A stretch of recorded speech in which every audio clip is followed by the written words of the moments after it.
podcast where we try to take today's politics and put them in a larger historical and theoretical context. And we've talked about immigration on the podcast several times before, for obvious reasons. Immigration is one of the many crises afflicting us, and in many ways, one of the scariest crises. I'm not talking about migrant caravans or MS-13. I'm talking about, masked agents of the state grabbing people off the street, often without, a warrant written by a judge, and sending them who knows where, bouncing them around different jurisdictions to try and avoid legal oversight, shipping them to overseas prisons, transporting us beyond the seas, again, to avoid any kind of legal oversight for these actions. And recently, our founder and editor-in-chief here at Liberal Currents, Adam Gurri, has written about some of these issues. So I'm really excited to have him back on the podcast to talk about them. Adam, welcome back. Thank you. Thank you for having me. So yeah, in your essay, you don't talk quite so much about the particulars of what's going on, but you wanted to, as we often do here at Liberal Currents, take a step back and try to see the immigration question in a larger context. So if I could ask you, what's the elevator pitch for your essay? What are you trying to do here? I would say it is to take an argument made by the political philosopher Chandran Kukathas more seriously, which is essentially that when we're talking about immigration, both sides of it, but especially obviously the more closed borders side of it, does not take seriously the cost of mere enforcement. Doesn't really have a serious understanding of institutionally what it means to actually try and just do the bare minimum to keep people out, or necessarily take people who are already here and send them out. So the elevator pitch is, no matter what your position, you've got to actually seriously consider that.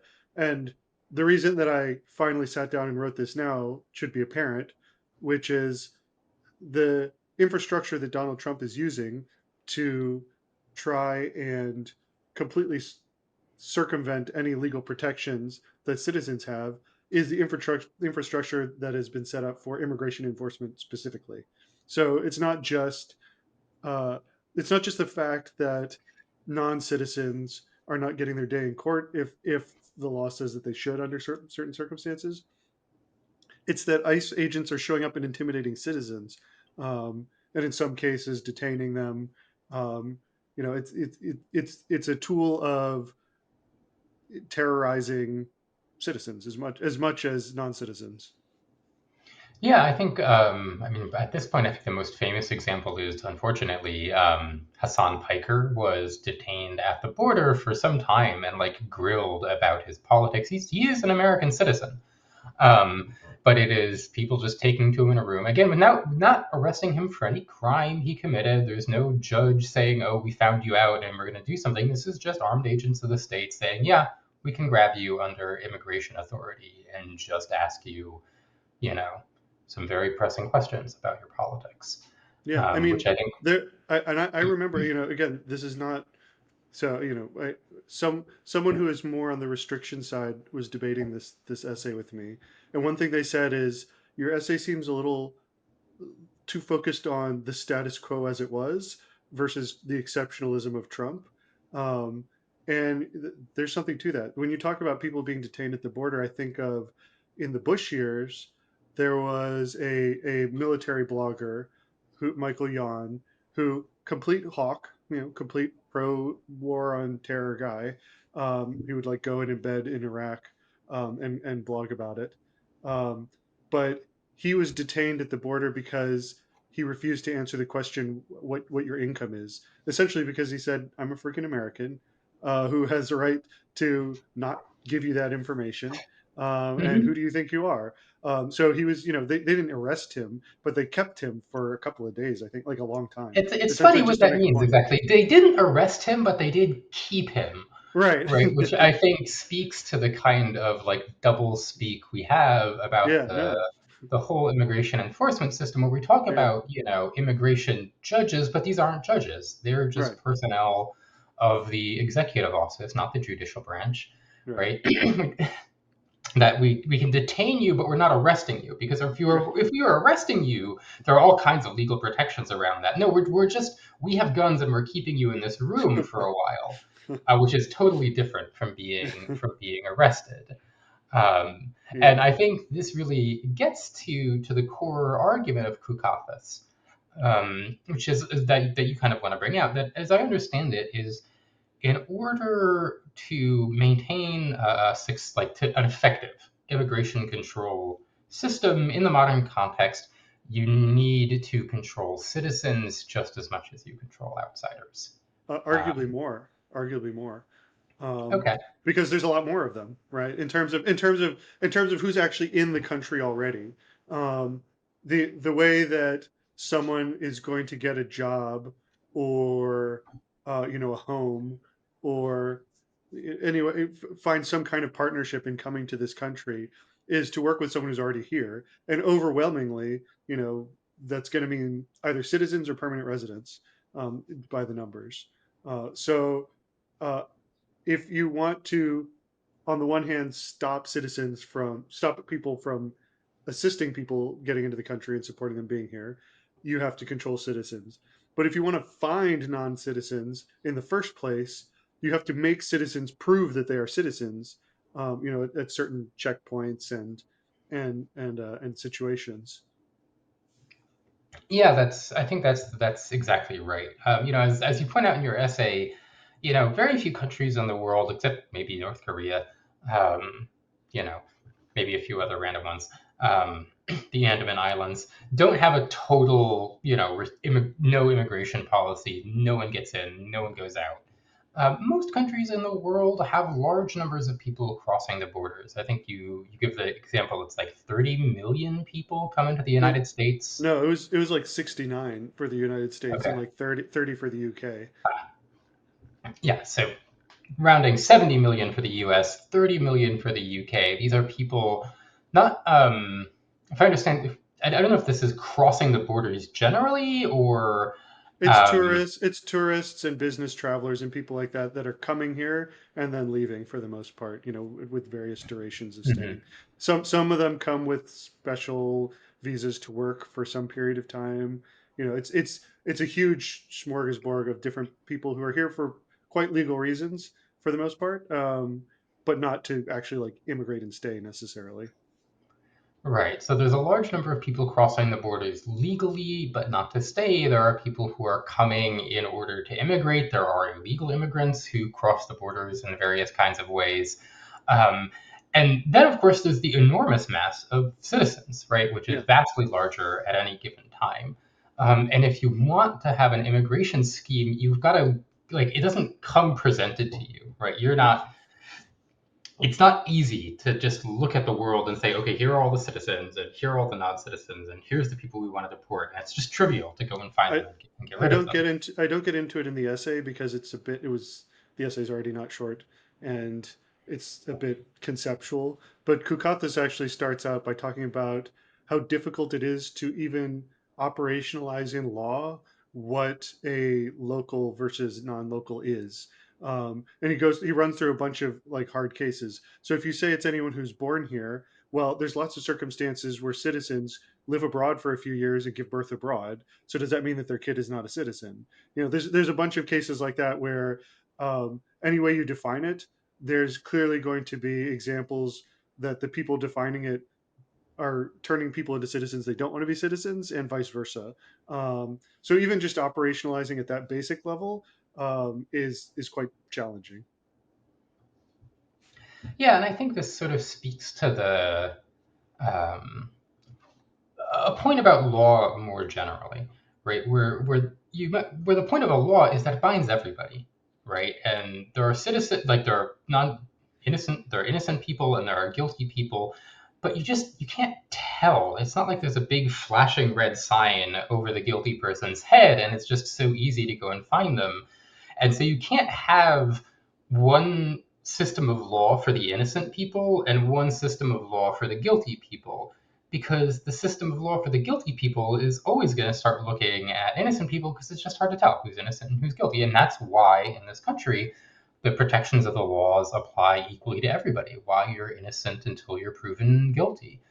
And I think you can see the same kind of point with these immigration arguments, right? As I talked about with Anna Law a few weeks ago, if you say, okay, well, citizens are entitled to the protection of the law, but non-citizens aren't entitled to anything, not even habeas corpus. And we can just get rid of them. We can just ship them to El Salvador and disappear them into this prison that no one ever leaves. Well, what's to stop that kind of a system from looking at citizens and saying, oh, you're not a citizen, you're leaving. And you say, well, Yeah, of course I'm a citizen. I was born here. And they say, you don't right, have, like, no, you're not. You don't have the right to make that argument because you're not a citizen. right, right. Um, If you in advance say that there's no way for you to point out that they were mistaken, then of course they can just, accidentally or maliciously deport whoever they want and not be proven that that was a mistake because nobody gets a chance to say so formally. yeah, and I think our founders understood this pretty clearly. They were quite explicit. Like, yes, I would rather, what's the line? I would rather 100 guilty men go free than one innocent man be imprisoned. And they understood the ways that, you know, people who don't like the equal protection of the laws will tell all these scary stories about immigrants or criminals or whoever the disfavored classes are, and they'll say, well, how dare you try to stop me going after this evil Right. person? And it's like, we're not trying to stop you going after the evil person. We're trying to stop you from going after all the good people that you absolutely will. Because, immigrant or citizen, criminal, or let's say immigrant or citizen, criminal or innocent, again, it's a process to be able to tell which is which. Yeah, as it happens, ProPublica just came out with something today showing that the more than half of the El Salvador deportees um, definitely did not commit any crimes, and DHS was aware of this. Um, so, just a little something I saw just a few minutes before getting on here. Yeah. And I think something I do want to dwell on something you mentioned earlier. These kinds of theoretical possibilities we're talking about, they're not necessarily going to appear at every moment, but Trump is exceptional in a certain way. But in many ways, he's just building on the tools and the structures that we created, right, over the last several decades. These structures of immigration enforcement aren't particularly ancient, right? Department of Homeland Security is not some ancient constitutional inheritance that was created during the Bush years. The modern system of militarized immigration enforcement is new. We built this machine and we built it to do certain things, and Trump came along and said, I'd like it to do a few more of those things. And now here Yeah, we are. I would say that like in our history, just the 20th century, mind you, um, it's gone in waves. Uh, Obviously the big restrictions in the 20s and 30s were a quite substantial push more towards not accepting more people than I think towards deporting. But of course, famously in the Trump world, people love to cite it. Eisenhower did a big, extremely brutal campaign to probably our biggest deportation ever, um, like with the most racist, just like Yes, operation name ever. Um, uh, and so that happened. Then you get the LBJ immigration reforms, and things open up a lot more. Even still, like INS is kind of like the boogeyman for a long time, similar to how ICE is for us. But yes, what we have now is a very recent like set of institutional arrangements, mostly springing from the post 9/11 mhm. politics. Yeah. So your essay talks a lot about these issues, and you kind of walk right up to the open borders argument. Yeah, And Kukathas sort of gestures at this, right? He says, well, what's really going on in all this immigration restrictionism is that the ideal of freedom has been subordinated to the ideal of membership, as he calls it, membership in a nation. Um, And obviously, it's freedom should be the other way around. Freedom should be the most important thing. And I think a lot of people look at that kind of argument and say we should have open borders. We shouldn't have any kind of immigration restrictions at Yeah. all. You don't quite go there. Can you walk us through why? Yeah. So, you were talking about how this makes you think about law in general and how law is supposed to work. One of my fascinations and maybe my terrors of immigration law and enforcement is what they say about the modern state in general and the politics of it, no matter what kind of country you're in, democratic or not.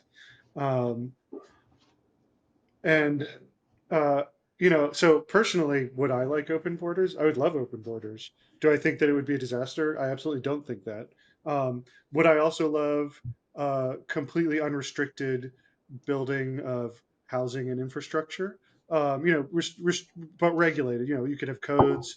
You could have environmental law that is more after the fact than stopping beforehand in the sense of torts and fines and things. But like much almost unrestricted building of housing, and then maybe like more regulated building of infrastructure. Um, yeah, I would love that. But not only do we not have it, it's pretty much universal that no country in the world does, especially once they get rich. Um, so we talk about how other countries can build. We talk about how Germany can build trains and Korea and Japan can build stuff infrastructure wise. So they're a little better at that, but they all have their problems with housing too. Japan has sort of arrived at a model that's like one of the best in terms of housing, but it took them time to get there, right? It took some political will and some reform to get there. Um, for the most part, the constant is we make things hard. We can make it hard to change communities, and we make it hard to get into countries. Um, and so the question I have is why is that? And I have so the person who sort of inspired this question from the other end for me is the political philosopher Joseph Heath, um, who makes his case for an in principle restriction of immigration, even if it's very, very generous. And it's a very minimal case. And the minimal case essentially boils down to immigration is not just something that succeeds on its own. It actually, like many things that we think of as free market things, so like entrepreneurial things, there's actually a very active hand that the state has to play in making it work. So it's not just it's the state's role should not just be in Heath's view, it should not just be restriction and enforcement. Um, you need for whatever level of immigration you have, you need the state to be actively working to make sure that immigrants are successfully integrated into what Heath calls the system of cooperation, essentially the institutions and society that they're going into. And that doesn't mean he's very clear that that does not mean a melting pot situation where they just have to adopt the dominant culture. It's much more, pluralist than that. It's more like they have to follow the laws. They have to be able to just work with people integrate into the labor market successfully. Like there's a bunch of things that states do. And his example is Canada, which is where he lives and is from, um, to ensure that people are successful when they come here. And so his case is if it takes state action to make immigration successful, and that's therefore a burden that the state has to carry on, you can't have at least unmanaged. He uses more like the term unmanaged than unrestricted. You can't have unmanaged immigration flows because that implies sort of like unpredictable and unmanageable costs that the state is bearing. Okay, so there's a lot in there that I Yeah, think no, we absolutely. Yeah, please. we want to talk about. I'm really struck by the housing parallel that you talked about, and for I think a variety of reasons, some of which maybe we'll come back to in a minute. But what I want to focus on right now is an argument that I hear sometimes about housing construction. People will say, "Well, we don't have the infrastructure for that many people in this neighborhood. We can't accept that many people. Things will go crazy. There'll be too much traffic. The sewer systems or the electrical systems or the whatever it is can't handle it." And in principle, this is true. Or in the limit, excuse me, it is possible that you can have this problem, right? If tomorrow 5 million people showed up in my city and said, we're living here now, we would not be able to handle it. right? I live in a city of 300,000 people. If 5 million people showed up, we would be in a tremendous crisis because we fundamentally don't have the infrastructure to sustain 5 million people. We don't have the physical infrastructure. We probably don't have the social infrastructure to manage 5 million new people. Um, so there's certainly, in the limit, that's true. There are practical difficulties with incorporating new people. And I think Heath's argument is interesting. He focuses on this idea of systems of cooperation, not just the social infrastructure, not just the physical infrastructure, that enables people to like live together as a functional society. Yeah. Um, and people can poo-poo this. I think that's a mistake, because we can look at history and we can see that there are a lot of places, a lot of times where people very clearly did not have a functional social infrastructure that enabled them to live together as safe, prosperous, free people. That for whatever reason something had gone wrong in their society or had always been wrong in their society and it wasn't working. And today we do seem to be much closer to that. And so there's like a question of like how do you successfully add people to that kind of overall social infrastructure? Is it possible that there's a limit? And I think I think there are reasons to think there are limits, right? If you are a small country, right? The United States is one of the largest countries in the world. If you were a small country of 1 million people, 2 million people, and tomorrow 10 million people crossed the borders and said, we're living here now, that would probably strain the social infrastructure of your country to the breaking point. Um, so I can accept that there are these limits in principle. Um, what I'm always a little suspicious of is how people take arguments like this that say there Yeah. must be some limit out there somewhere, Yeah. and then immediately conclude, and by the way, we're already at it. Yeah. Um, right? Yeah. I mean, I I mean, think you see these arguments. in fairness to Heath, like that's definitely not what he's doing, and he would Canada is, I think, still the most open in the world in terms of a percentage of their population that they accept. And at the time he was writing, they were about to increase the amount, like the percentage they were willing to accept, and in his mind that was a good thing. So he's definitely on the side of actually more openness, especially more than we have in America right now. Mhm. Um, but yeah, no, I agree. A lot of people would take his argument and just simply say, yeah, there's a limit, so we don't need to talk about it anymore. Like we don't need to, like there's no more argument to be had. Um, no, I agree with Yeah, that. I think that's right. The question is like, how many people can we successfully integrate? And I think there's one of the points that you make in this essay is that that limit isn't fixed, right? It's not like out there in the ether. There's not some like slider in your 4X game that's telling you what your openness to immigration is, but it's in some ways a matter of policy. Can you talk about that a little bit? Yeah, I mean, um, so in the Canadian case again, they they develop relationships with community leaders for a lot of the immigration groups for the first generation, and they work with them because they found that uh, language classes that are actually conducted by people in those communities are much more likely to succeed because they're more trusted. So that's the kind of thing that, like, he emphasizes it's a little hard to scale that quickly, but that's something that if you invest in over time, you get better and better at that. So that's having the political will to develop those community relationships and invest in those programs. That's one thing. Um, then there's just in the general will to spend taxpayer money on stuff that is fundamentally about helping immigrants be part of our society. That's another part of it. I Mhm. also think, and I say in the piece, and Heath doesn't really get into this, I think some societies are just better at receiving immigrants than others, regardless of where they're from. And I think the United States is very far on the end of being good at receiving them. Um, and, you know, Yeah, I mean, uh, I've written about this a little bit myself. That I think different nations have different conceptions of themselves, and they'll tell you, right? They'll tell you very clearly that they have yeah, different conceptions of themselves. And some of those conceptions are very blood and soil kinds of conceptions, yeah, right? It is about an ethnic group, and this is the nation that is our ethnic group, and this is the state we've created for our ethnic group. And like, we're gonna have law and rights and other stuff, but there's still that thing there, that little ethno-nationalist core.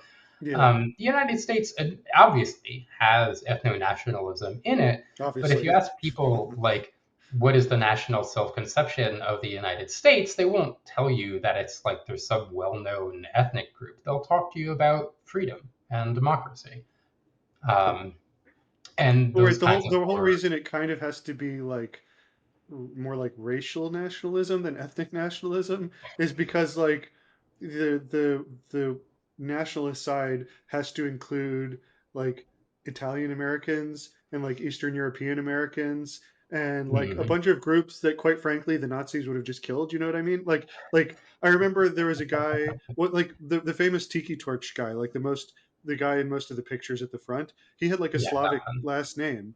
Even though you like you know Hitler's regime absolutely would have killed this guy, just in principle. He would not have considered him white at all. Period. So even like our racists have to kind of like be a little multi-ethnic. Yeah, the genius of the United States is that we invented pluralistic, multi-ethnic fascism. That no one else in history had this concept, but we did it here. So that's great. Sorry, just to get back on track for a moment. So yeah, I Yeah, think yeah, there are different things we can do to successfully integrate immigrants, and I think one of the problems with our current immigration scheme, um, is that we kind of do the opposite. We like deliberately make it more difficult for yeah, immigrants to yeah. successfully integrate. I mean, here in New Right. York, And so what like living.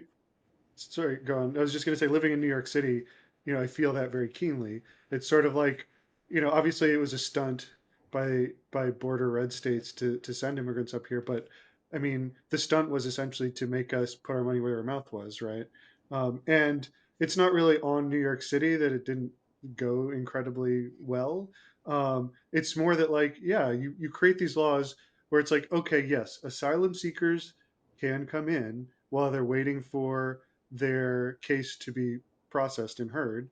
But they can't work, but and they they can't can't do, work, and it's going and to they take can't, forever for and their they can't claim to do be this and this. And processed. yes, it's going to take absolutely forever. So it's sort of like, okay, so we're not saying you can stay here, but we will spend a decent amount of money to make sure you're not homeless. Hmm. But like, But you can't but work. That one's so crazy to me. no, I It's mean, just yeah, like, ah, it's so like yeah, it's sort of this is why like so much of what we do ends up pissing off everyone and helping no one. yes, So we do have a legal immigration process that is nearly impossible. It's like it's a extremely 20-year waiting tedious. process or something, to get into the actual waiting, like 20-year waiting or some insane thing. It's nuts. It's completely Byzantine. Um, and then you have an asylum seeking process that is relatively open to apply to, um, and slow to handle, but kind of a way to get your foot in the door at least. Um, but then, like most of them end up getting sent back anyway, regardless of right wing rhetoric. Like at the end of the day, most of them end up sent back after this weird, bizarro scenario of they're here, but they're not allowed to do anything, or like we do some exceptions to let them do things because it becomes a little too burdensome and inhumane, frankly, to like just keep them in Hmm. pens. Um, uh, it's a situation where it neither is humane nor is it actually closed. So the people who Yes. hate immigration just see border chaos. That's what they see, and they think it's uncontrolled, which is wrong. It's just controlled in an insane, stupid way. Um, No, I and the think people there's the like a people who want real more immigration don't really get that. I mean, they don't really get that. So it's the worst. No, I think that's exactly right. There's a contradiction in the way we've handled immigration in this country that has like very clearly come to a head in a variety of different ways. I mean, I just Um, think what would have happened if 9/11 hadn't happened. Bush ran on a pro-immigration campaign. I'll never forget this stupid political cartoon that lives rent free in my head from that time of someone who was talking about like Bush pandering to Hispanics or something, and the cartoon was Air Force Juan, because that was like the tenor of his campaign. It was, I was a Texas governor who was popular with the Texas Hispanic population, and that's going to be my leverage for winning a presidential election. and that's my constituency. So before 9/11 made a different kind of immigrant scary to Americans, um, we were on track to actually do some freaking reforms that we needed. And it seems like for the 20 years after that, um, we have been like just, well, more like 16, right? But anyway, for a decade and a half, we were like this close to some kind of immigration reform that was not going to be ideal, but it was going to be better than what we have now. And for various very contingent reasons, it always fell apart. And now we're stuck with the worst possible person, and the worst possible GOP, for ever getting anything. Yes. So that is a very serious problem we're going to have. I do kind of want to, let's see how much time we have. I do kind of want to ask a little bit about one of these middle sections of your essay, where you put a little more weight on the immigration restrictionist side, because you argue that there are structural problems, structural features that do lead to group conflict, right? Conflict between all kinds of different groups in a society that can lead people to prefer restrictionist policies. And I think it's worth hearing these out, right? I think it's foolish to pretend that they don't exist. Even as we might say, I mean, we can solve these problems or we can have more immigration, but we should understand what kind of problems we're talking about here. Yeah, I think uh, my feeling is that people who talk about immigration and who think about it a lot should spend a good amount of time on the ethnic conflict literature, because I think it's all of a piece. And so I'm a liberal. I don't really believe in ethnic nationalism. I think it's BS. Even from a practical point of view, I don't think it works, because any partition that you do is going to leave just different internal minorities. Um, and As many you can people have discovered over history, when they tried to right, draw the right line on the right. map, and then 5 years later, you had an ethnic civil Right. war. Well, I mean, I mean, it's maybe it's not fair to point to India because that was so catastrophically bad, and most people, I think, understand that. But when you were trying to draw lines, to give Muslims a majority country, you were screwing over the Sikhs. You just didn't consider them at all. There were a bunch of there. Muslim was the biggest minority by far in the British imperial territory of India. Um, but famously, the subcontinent has a ton of minorities, just an absolute enormous amount, that are not large in percentage terms, but large in absolute numbers, and they're people that matter too. Um, and when partition happened in for Pakistan, uh, some of the most fertile lands that the Sikh farmers lived on were put on the Pakistan side. So they were being told essentially, you're going to have to live in a Islamic state if you want to keep your farmlands. And if you want to have some kind of religious toleration, then you've got to leave your farmlands. So it got very violent. I mean, obviously it would, right? The whole point of partition was to avoid conflict. I mean, I think now, like especially just recently, we had another conflict, between now them two nuclear powers, Pakistan and India. But so the idea that like you just got to draw the right line around an ethnic population and then we'll have peace is bullshit. No, But so I ethnic conflict exists, right? And you have to understand the dynamic, if you want to think about it as a problem. Um, and uh, and in my mind, it's the same things that drive ethnic conflict are the same things that drive anti-immigration politics for the most part. As an intro to that Yeah, overall so point. I think that's a good point. I mean, again, I've written about this a little bit for liberal currents in the context of Israel and Palestine, that there's always been this fantasy that we're just going to we're going to have nation states. We're going to have one pure group and another pure group, and we'll draw a clean border right between them, and that'll solve our problems, right? That will resolve all the group conflicts that we're worried about, and it never really works that well. You just Yeah, wind up with people fighting over the border. The border is never clean. People have different claims on different pieces of land, or all kinds of different reasons people and wind up in well, it's conflict like again. It's and a it's like matter of with whether you can solve these problems, right? These kinds of ethnic tensions in a more productive way without, yeah, falling back into the fantasy of purity and restrictionism. right, Um, right. So the two things I highlight in the piece in terms of ethnic conflict are, language, and then what Heath calls club goods. So with language, there's sort of an intrinsic uh, conflict in the sense that if there is one universally adopted language in a country, every coordinating on everything else is a lot easier.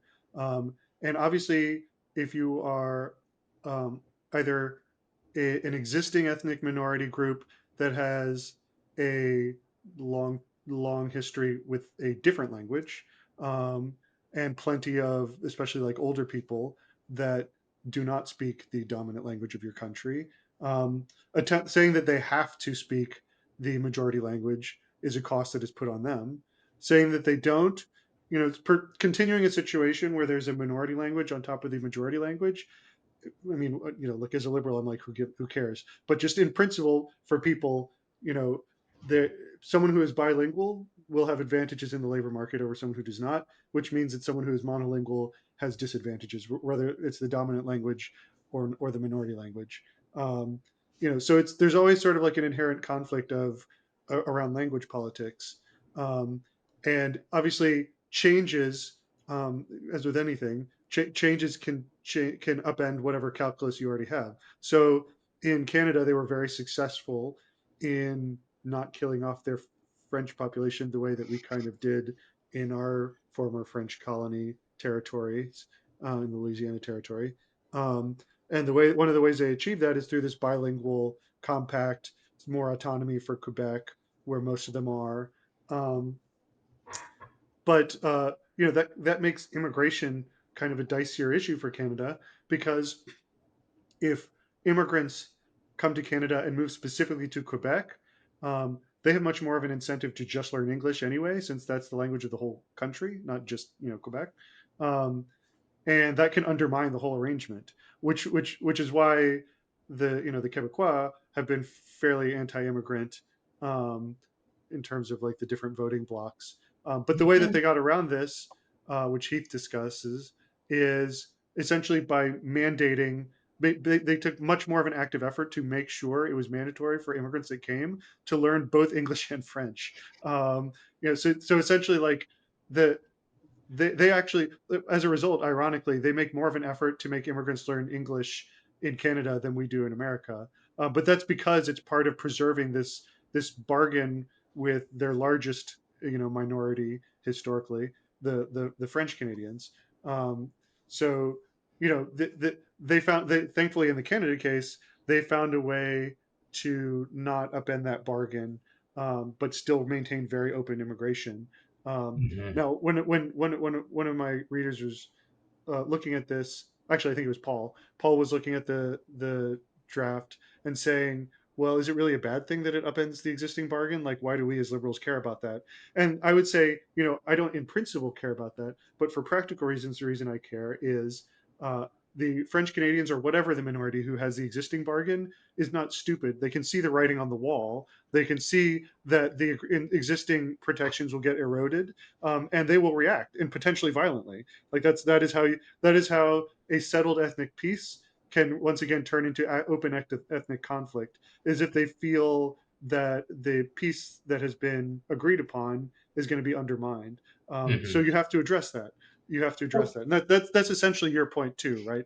Is in the course of liberal democratic politics, um, if you have a difficult ethnic conflict situation in your society, you just have to find ways to live peacefully, and that often means political compromises.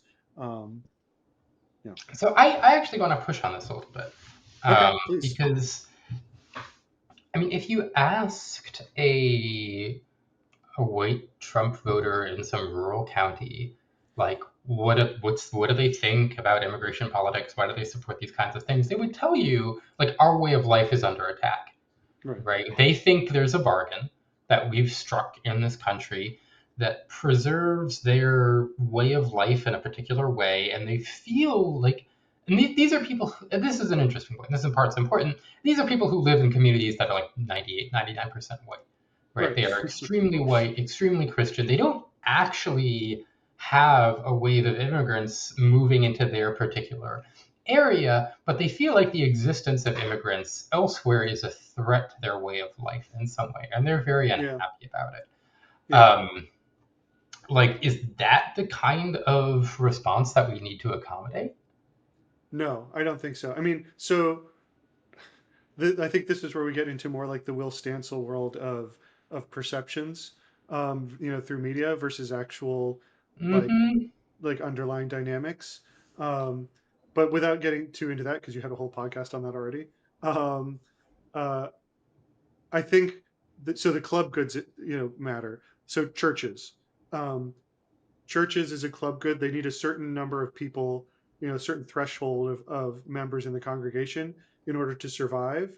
One of the examples Heath uses is if through immigration a previously Christian neighborhood or community becomes overwhelmingly Muslim, um, the churches might start to shutter just because they get below the threshold of members they need, and that's a genuine harm or cost Mm-hmm. to the former congregants that still live there, regardless of if on top of that they're also racist against Muslims and hate resent the mosques that have opened. Like even if they don't, it's still a cost to them that the churches have closed. But my feeling about that, it's not that's not a wrong argument on its face. But in America, what actually happens is in those rural communities you're talking about, for example, the reason churches shutter is not because a bunch of Muslim immigrants have moved to this rural community. The reason they shutter is because within that community, the new generations either leave or they are not church going. So the people that remain don't go to church, and the people that might go to church to leave. Maybe they're not church going either, frankly. But it's mostly a demographic issue within the natives born people of the country, not an immigration issue. Um, and this is where we begin also to connect to the housing issue, and the NIMBYism, which is sort of the underlying fear is the fear of change, right? They think, like you said, they're afraid that immigrants coming to the country are going to undermine the society that we already have by changing it. But the same people also don't want anyone new coming to their current community from America itself. They don't want even white Christian of their specific denomination people coming in large numbers to their community, because in many of these communities it's the same like five or six families that have gone to the same congregation for like two or three generations, and they don't want 80% more people to show up that are from families they don't know. So they on the one hand restrict the ability to build any housing in their communities, through typical NIMBY tactics. And I think maybe not even like we always like to say in the YIMBY community that character of the neighborhood is about racism, and I don't think it's not about racism, but often it really is just about keeping things completely the same. So it's not like they want it's not like they want unlimited housing for white people in their community either, um, Quite uh, right. especially not like non-Christian white people. Um, but even if they're Christian and they show up, they don't want to double the size of their congregation. They don't want to triple the size of their congregation. They want their congregation to be more or less the same people that they've always had. And what ends up happening is you get these very old, aging congregations of people who are hostile not just to new neighbors, but to new people trying to within their community trying to join their congregation. Um, they die off slowly of old age, and eventually the congregation dies off while still a decent number of them are still alive because they've fallen below the threshold that's needed to maintain that congregation. So, Um, what I've been trying to suggest here, um, is that he talks about the coordination problems and club goods as a kind of like a genuine, intelligible material conflict that emerges between groups. yeah, And what I've been trying to suggest is that, and again, the stance is that it's not just material politics that we're worried about, right? yeah, That, yeah, I mean, you can tell a story of these little towns, they have this or that going on, and these kinds of housing problems, whatever it is, but like they're afraid of a changing America, not for anything material that's happening to them. yeah. They That's have true. a sense of a loss of status, I think, is the most fundamental thing. A sense of a loss of primacy in America, right? A sense that, well, this country used to be a white man's republic for us, and now it's not a white man's republic. There was a black president, right? We have all these immigrants, and that bothers them on what you might call a spiritual level, but not because it affects them in any materially measurable way. Yeah. Um, and so I think that this kind of um, dislike of change, dislike of immigration, dislike of whether like, movement, whether that's on how domestic migration or international migration, I think is really at the root of a lot more of our anti-immigrant politics than the more sensible stuff that Heath kind of dresses it up with. Yeah, no, I agree. That's totally true. I Okay. think I think that the structural aspect of it, the ethnic conflict stuff, the club goods, the nature of language, is the reason why this is so recurrent in a lot of different places.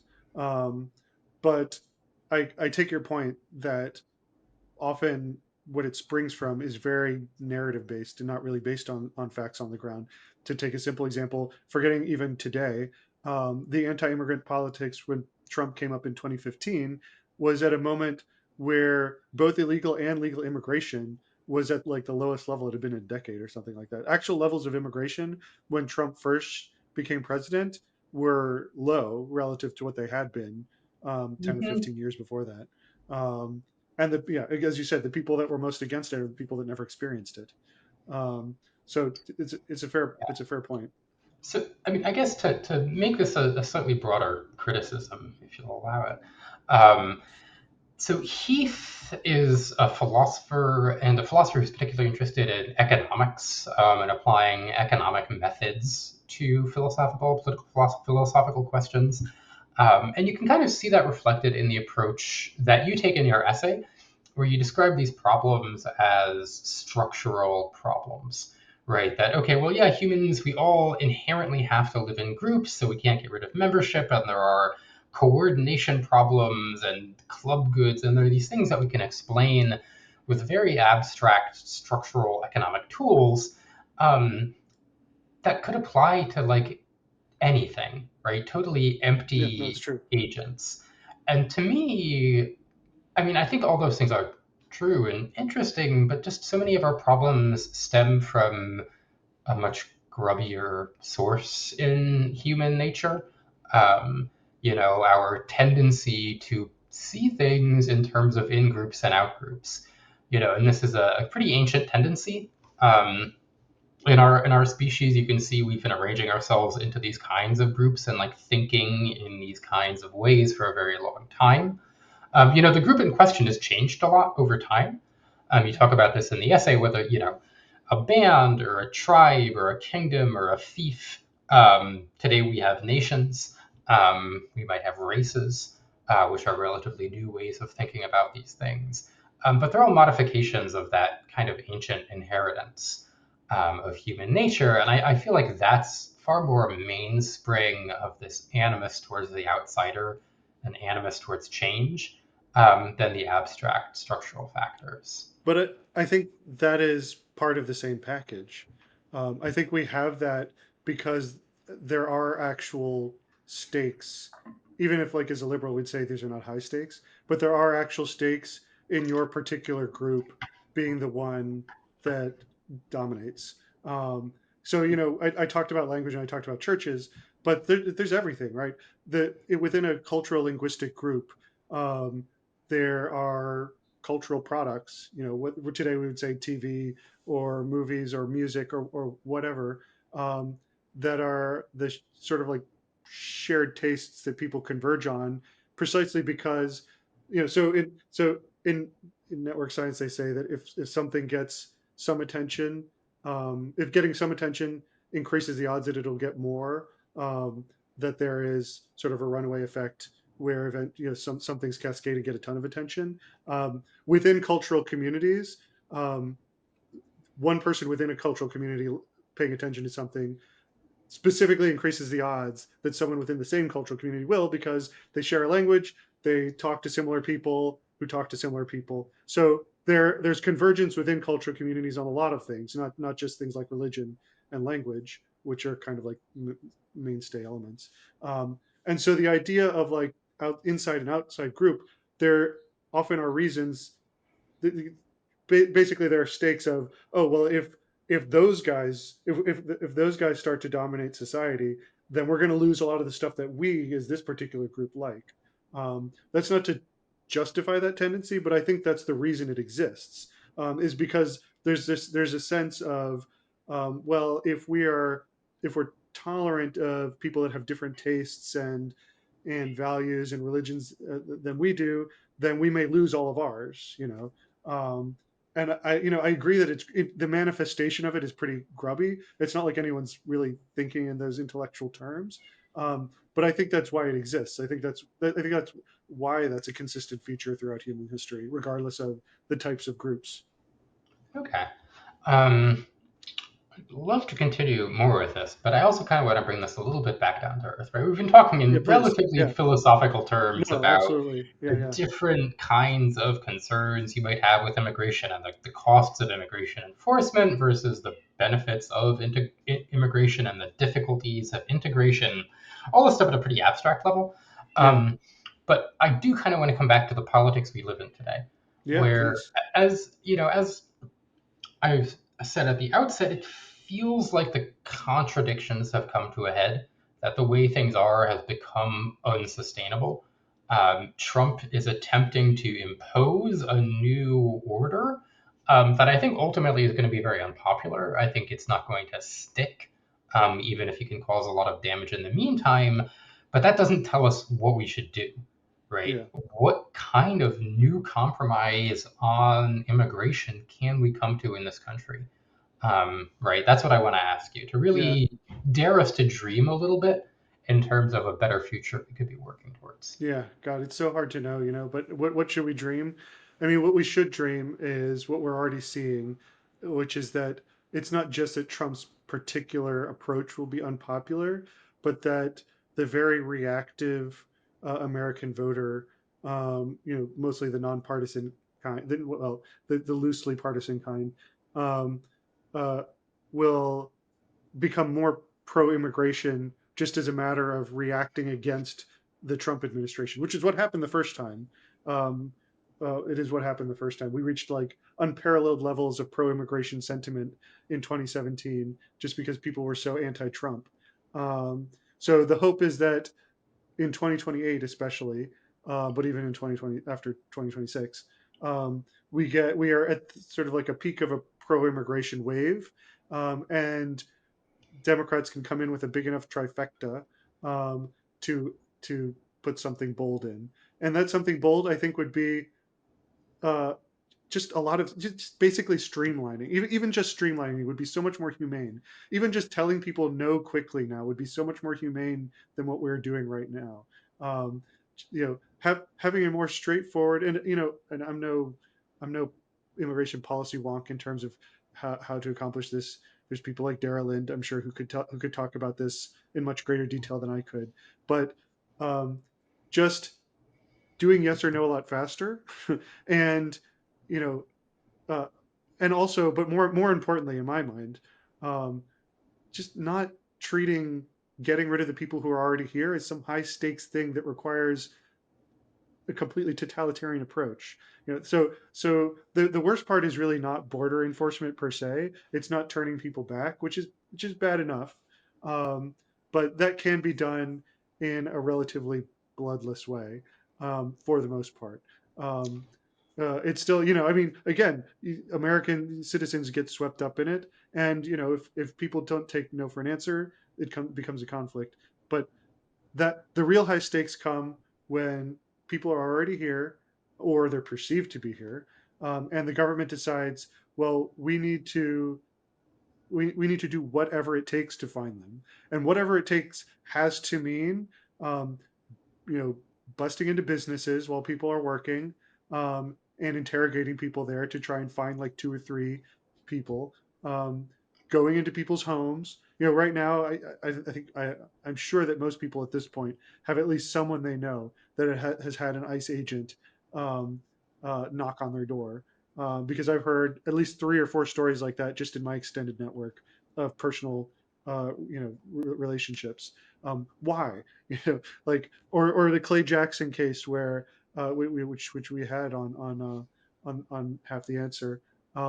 He just gave sort of like a basic accounting of what people's rights are, and ICE agents showed up at his door to tell him that he was obstructing an immigration, investigation or something. We don't need what are we even doing this for? What are the stakes?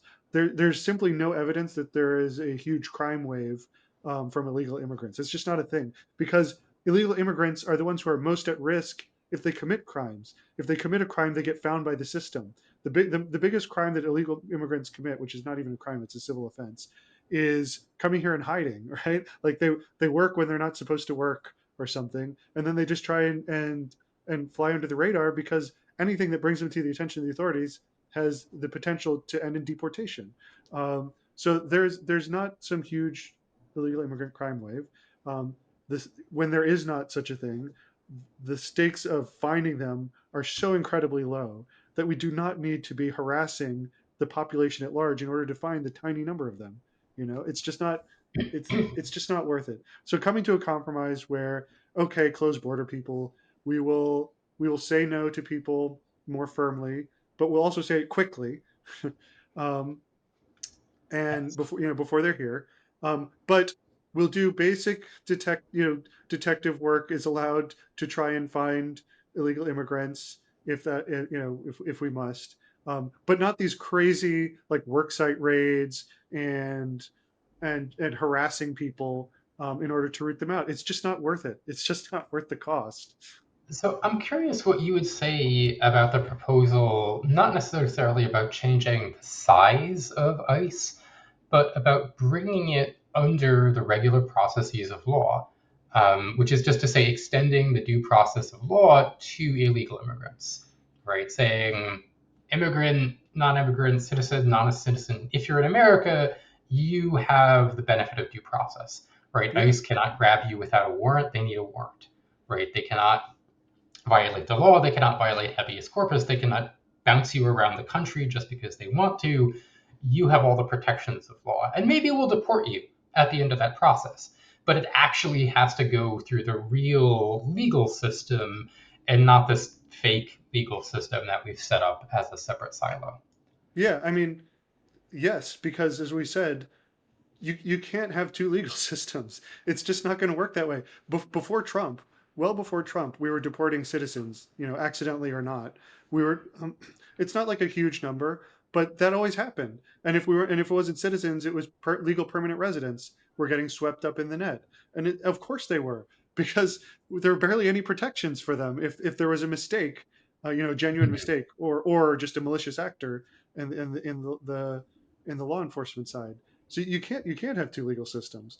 And I would say again, the compromise, like there's a lot of things that need fixing in our system. So if the argument against that is, well, it'll simply never work because our court system is so slow, well, then that's another thing that we need to address. Like our court system being slow is another problem that has knock-on effects on a lot of things, not just immigration. And Yes. there's no reason why immigration should be a special exception. There's just not. People Again, the stakes are not that high. They're just not that high. Especially if you don't have open borders with 10 million people coming to a 1 million person country or something. Like in a Yeah. situation where you only have at the most the highest level of immigration that America's had since the 20th century restrictions. The stakes are just not that high. They're just Mhm. not. No, I mean, I think I always come back to this because it's so important to understand, you know, America was not a large country when we were founded. We were like large in land area, but Yeah, small in population.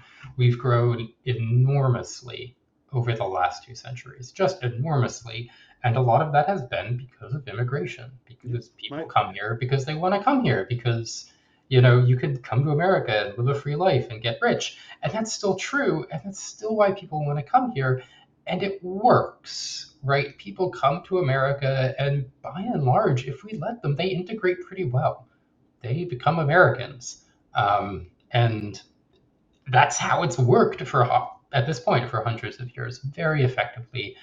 And I think that's always important to keep in mind that we yeah. as a country can integrate. a lot of immigrants, and we always have.